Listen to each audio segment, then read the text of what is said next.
नमस्कार दोस्तों।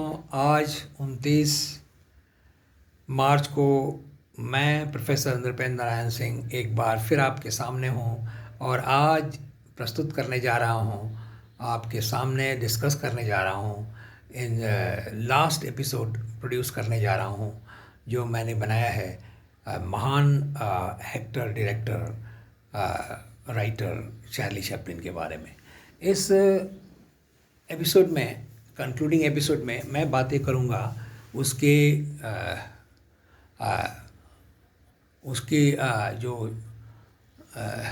इंडिपेंडेंस है, जो उसका कंट्रीब्यूशन है फिल्म जगत में, और उसका जो एज एन एंटरटेनर जो जो कंट्रीब्यूशन है उसके बारे में बातें करेंगे। जब 1914 में फर्स्ट वर्ल्ड वॉर शुरू हुआ तो चैपलिन अमेरिका में फिल्में बना रहा था और उस समय तक उसकी फीचर फिल्म कोई नहीं आई थी। एक साल बाद आने वाली थी, द ट्रैम्प रिलीज़ होने वाली थी, लेकिन तब तक वो 4-5 जो है वो एक रील की फिल्में बना चुका था और उसे प्रसिद्धि मिलनी शुरू हो गई थी। तो फर्स्ट वर्ल्ड वॉर जब शुरू हुआ तो बहुत सारे लोगों की ज़रूरत पड़ी युद्ध में जाने के लिए, तो वो फिल्मी कैरियर में व्यस्त था। सौभाग्य से उस समय इंग्लैंड में कंपलसरी मिलिट्री सर्विस नहीं था, तो चैपलिन को किसी ने जोर नहीं दिया कि तुम अमेरिका से इंग्लैंड चले आओ और तुम अपने देश के लिए लड़ाई करो। लेकिन धीरे धीरे धीरे 2-3 साल बीतने के बाद ये सवाल उठने लगा कि चैपलिन को आना चाहिए, इंग्लैंड वापस आ जाना चाहिए अमेरिका से, लॉस एंजल्स से जहाँ वो रहता था, फिल्में बनाता था। तो चैपलिन को बहुत सारे लोगों ने क्रिटिसाइज़ भी किया, तो उसने कहा कि ठीक है, मैं आर्मी में काम करने को तैयार हूँ।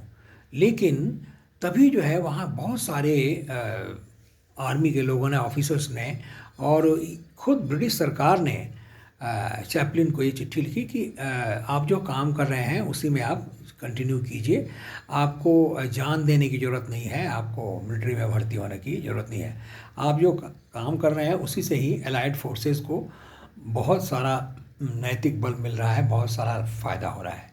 ऐसा होता था कि चैपलिन का जो पर्सोना था, जो एज एन एक्टर, जो ट्रैम्प का जो कैरेक्टर जो था वो बहुत पॉपुलर था और उससे बहुत लोग जो है उसका इम्पर्सोनेट करते थे। उसके नकल के बहुत सारे एक्टर हो गए इंग्लैंड में।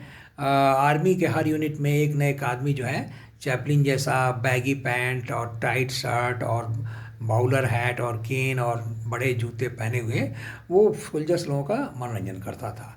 ये हाल हो गया था कि हर हॉस्पिटल में, आर्मी हॉस्पिटल में, जहाँ गंभीर रूप से बीमार और वुंडेड, बहुत घायल, बुरी तरह से घायल सैनिक जहाँ रखे जाते थे, वहाँ सीलिंग पर जो है प्रोजेक्टर दिखा से चैपलिन की हंसी वाली फिल्में दिखाई जाती थी, जिससे सोल्जर्स लोगों को अपना दुख दर्द भुलाने का, अपने गम को भुलाने का, मन बहलाने का एक बहुत बड़ा सहारा मिलता था।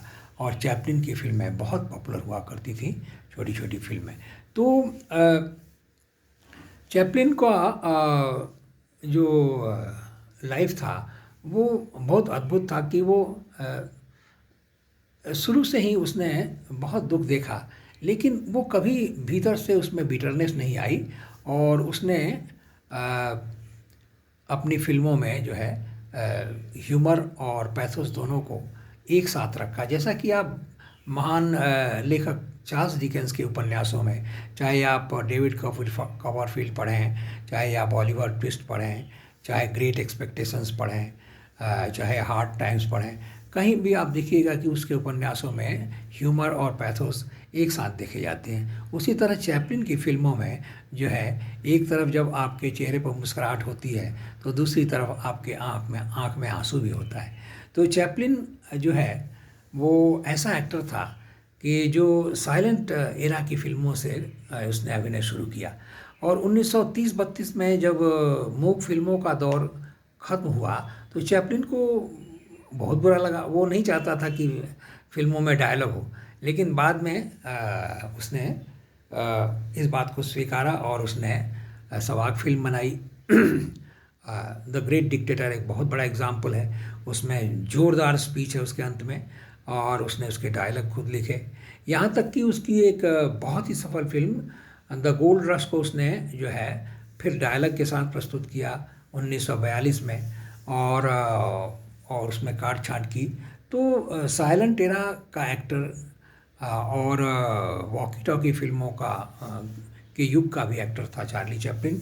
और चार्ली चैपलिन के मृत्यु के बहुत दिनों बाद वो 88 की अवस्था में मरा। मैंने बताया कि उसका 89 में जन्म हुआ, और जब उसकी मृत्यु हुई 88 साल में, तब तक उसके 8 बच्चे थे, एक भरा पूरा परिवार था। वो स्विट्ज़रलैंड में बहुत सुखी जीवन, रिटायर्ड जीवन जी रहा था। तो उसके जन्म के बहुत दिन बाद 1995 में एक पोल हुआ फिल्म क्रिटिक्स का, जिसमें 62 लोगों ने सर्वसम्मति से डिक्लेयर किया कि Chaplin is one of the greatest, perhaps the greatest actor ever born. Elvis Presley नाम के एक बहुत अच्छे गायक और डांसर थे, जिन्होंने बहुत सारी फिल्में भी की। उन्होंने भी एक बार कहा था कि दुनिया का सबसे बड़ा एक्टर जो है वो चार्ली चैपलिन है। तो दोस्तों, इस 4th एपिसोड के साथ मैं ये सीरीज़ जो है चार्ली चैपलिन पर जो समर्पित है, जो उनके जीवन और कार्यकाल पर, ये मैं समाप्त करूँगा। लेकिन मैं आपको बता दूँ एक विचित्र चीज़ कि चार्ली चैपलिन पागलपन से बहुत डरता था, क्योंकि उसकी माँ लगभग उसके जीवन का अधिकांश हिस्सा पागल खाने में बीता था। तो वो बहुत डरता था कि वो भी पागल हो जाएगा अपने जीवन में, या उसके बच्चों में किसी में पागलपन आएगा। लेकिन ऐसा कुछ नहीं हुआ, और वो एक नॉर्मल लाइफ की तरह जिंदा रहा। और हालांकि उसने अपने जीवन के बहुत सी घटनाओं को अपने मोस्ट ऑटोबायोग्राफिकल, जिसमें उसके जीवन की बहुत सी घटनाओं का वर्णन है, द किड में उसने वर्णन किया है। और द किड ऐसी फिल्म है जो उसके दिल के बहुत करीब थी, और द किड को वो उसने बहुत प्यार मिला द किड फिल्म को, और उससे इंस्पायर्ड होकर के हिंदी फिल्मों में महमूद ने कुंवारा बाप फिल्म बनाई, जिसमें फादर एंड सन के पेरेंट्स और चाइल्ड के बॉन्डिंग के बारे में द किड फिल्म है। और इसमें पिता के रूप में, चाहे वो बायोलॉजिकल फादर नहीं है किड का, जैकी कूगन ने उसके बेटे का रोल किया है। जैकी कूगन एक ऐसा अद्भुत बाल कलाकार था जो कि परफेक्ट को स्टार साबित हुआ चैपलिन का द किड में। हुआ यूँ कि चैपलिन ने बहुत सारे लड़कों का ऑडिशन लिया, किंतु सौभाग्य से वो एक बार एक म्यूज़िक हॉल में गया, और जहाँ उसे एक डांसर मिला, और उसने अपने 4 साल के बेटे, उस परफॉर्मेंस के दौरान वो डांसर ने चैपलिन को देखा, और चैपलिन के सामने अपने 4 साल के बेटे को लाया, जिसका नाम था जैकी कूगन। तो जैकी कूगन एक प्रिकॉशस चाइल्ड था, बहुत ही टैलेंटेड चाइल्ड था, एक हैंडसम, बहुत ही सुंदर बच्चा, बहुत ही तेज बच्चा, और उसके सामने जो कुछ भी एक्ट किया जाता था वो नकल करके देता था। तो जैकी कूगन को चार्ली चैपलिन ने द किड में अपने एडॉप्टेड सन के रूप में उसे भूमिका दी, और उसने अद्भुत अभिनय किया है। तो बाप बेटे के रिश्ते के ऊपर बनी ये फिल्म अद्भुत है, और इस फिल्म का मैसेज है कि पेरेंट और चाइल्ड का जो रिलेशनशिप है वो दुनिया की सबसे खूबसूरत चीज़ों में से एक है। और जैसे द ग्रेट डिक्टेटर फिल्म का जो मैसेज है वो ये है कि तानाशाही बहुत बुरी चीज़ है, और भाईचारा और प्रेम मानवता की सबसे बड़ी धरोहर है।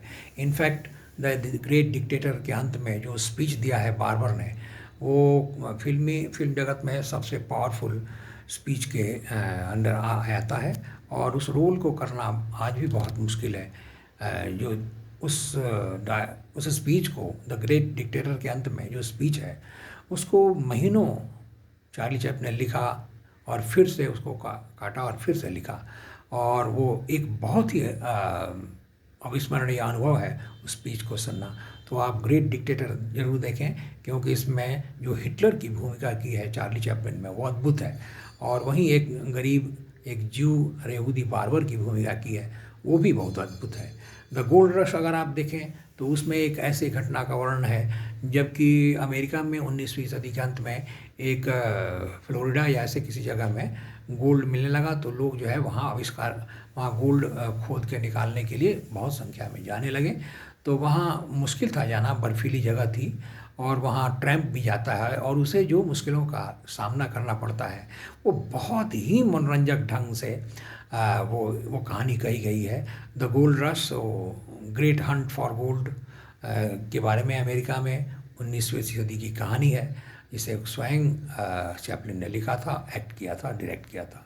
तो आप द गोल्ड रश जरूर देखें, जिसमें चैपलिन ने एक गोल्ड हंटर के रूप में, एक एडवेंचर करने वाले आदमी के रूप में अपने को